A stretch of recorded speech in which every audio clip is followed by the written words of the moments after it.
You say when? When? Hello, folks. My name is Alan Lester Halcomb from Gordon, Kentucky. That's G-O-R-D-O-N, Gordon. And I'm here to make your day and have a little fun with you. I'm sorry it's been so long since I put my face on the computer, but Thursa wants me to do a show for you of some kind, and she wants you people to know what kind of a breakfast I had back in 1942, all the 40s, when I was a little boy. Breakfast, we'd have biscuits and gravy. Now, I mean, we'd have them big cat head biscuits, all you could eat, and then some left over. We're talking about feeding 8 or 9 people at a time. And the big table in the kitchen along the back side wall had a bench. So many had sat on that bench, and I sat at the end of the table. And I had a younger sister. She had her place at the opposite end of the table. And Mom would put all the food in big bowls and set them on the table. And everybody would start dipping out of a bowl and passing it around. And all the bowls would go around, fill your plate, and start eating. And there was hardly ever any leftovers enough for a second helping. What you got on your plate, that's about what you got. And one of my favorite breakfasts of all times when I was growing up was fried chicken. Mom would buy 100 young baby chicks every spring. They'd grow up, and then we'd eat them all but a few to lay eggs.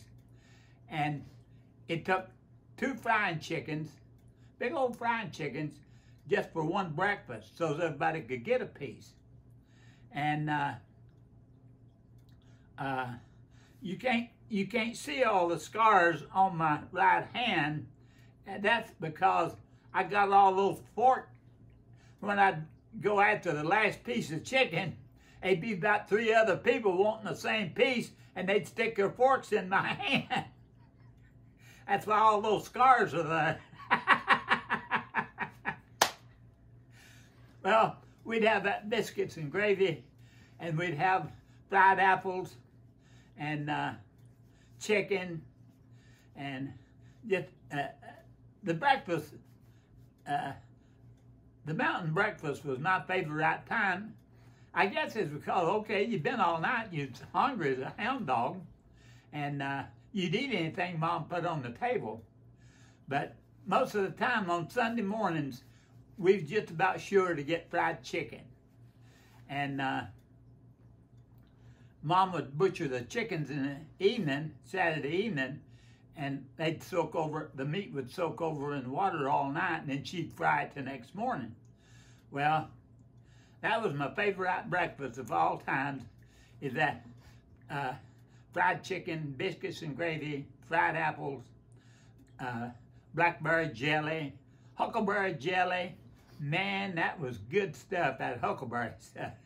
And then for dinner, my best dinners was hog killing time.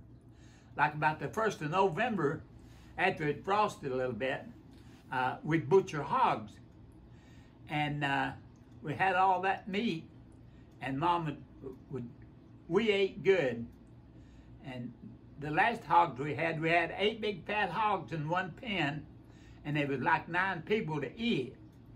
And we'd eat every one of those hogs every winter. And but we ate good, and for dinner, right after the hog killing, Mom would fry. She liked frying the ribs, and you talk about good eating.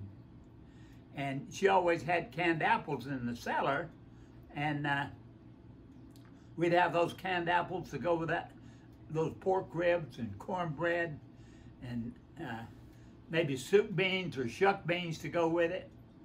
And that was my favorite dinner, when we could get those fresh pork ribs fried.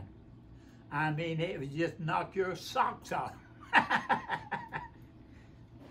And then supper, back then, Mama, she would most generally just cook 2 meals a day.